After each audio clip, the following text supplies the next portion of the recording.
hope that you are doing well today. At this point, if you have watched any older videos and are waiting for another, I'm sure that you guys have wondered what I've been doing for the month or so that I've not posted, and this video is it. For the past few months, I've been working on a multiplayer Find the Anomaly game.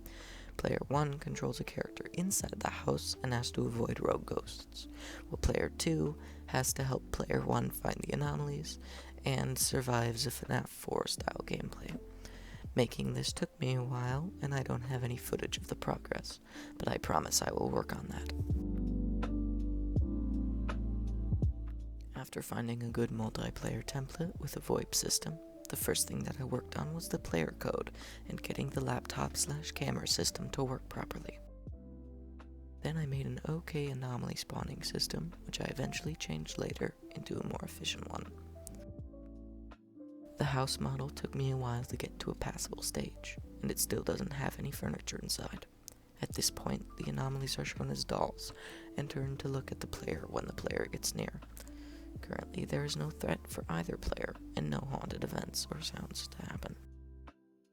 Speaking of sounds, those also don't exist in the gameplay section yet. At this point, I'm going to walk through how a gameplay loop currently goes, and then how one would go in the final version. When you start the game, press the enter button to go to the server screen. To host, press the host button, and to join a game, press the join button. It isn't shown here, but to properly do this, you and a friend have to be on the same network, and the person that joins has to enter the IP address of the person that hosted.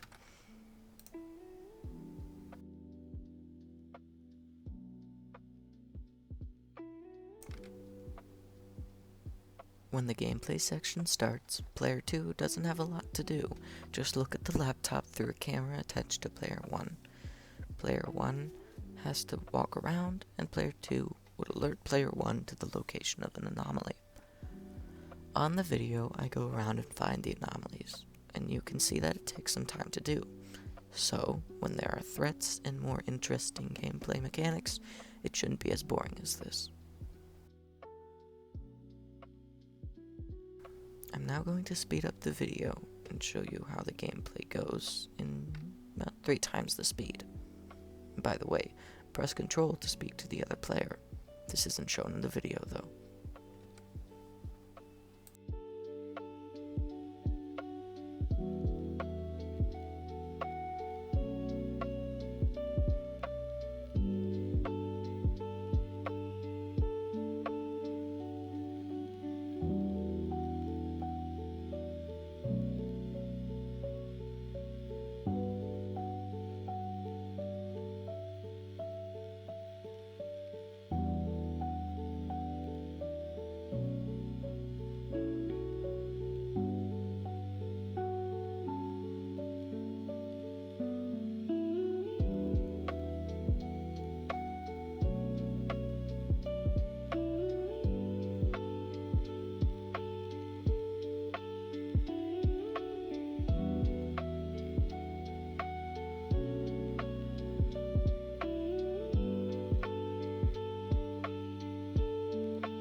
That's all there is currently, but this is how it'll go in the future.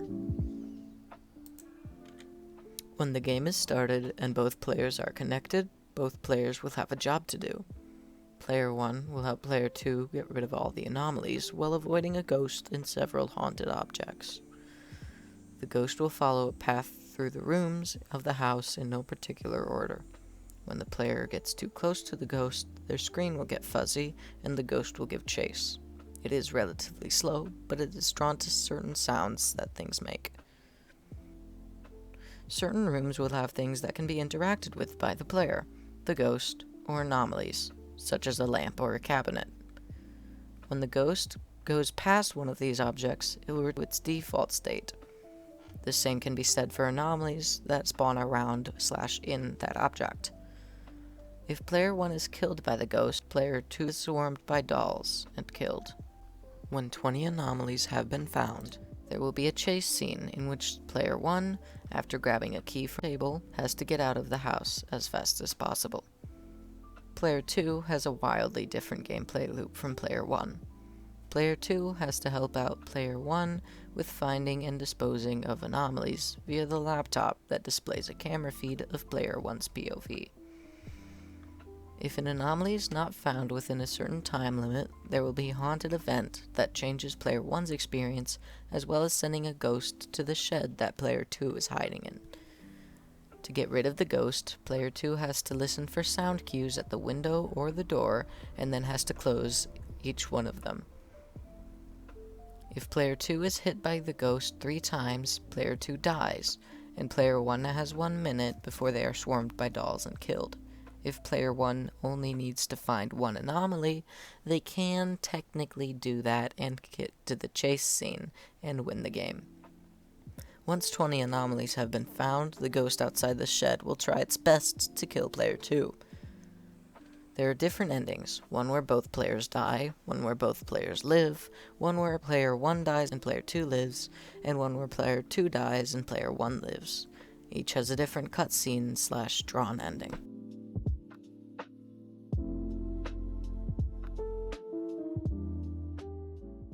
If you're interested about testing this small bit of gameplay that I have already, it will be on an itch.io page within the next week of this video being posted. There will be some new things, such as toggleable flashlights and other minor tweaks. That's all for this video. I hope that you enjoyed, and I hope that you're interested in my game. It should be out within the next year or so, and if it takes longer to be pretty decently done, well, there'll be more videos like this one, I guess. I will try to make more in-depth game dev vlogs, with more footage, but yeah, that's it. Go check out my Portal playthroughs if you haven't. Because I think they're pretty good. And other than that, I'll see you in the next video. Bye.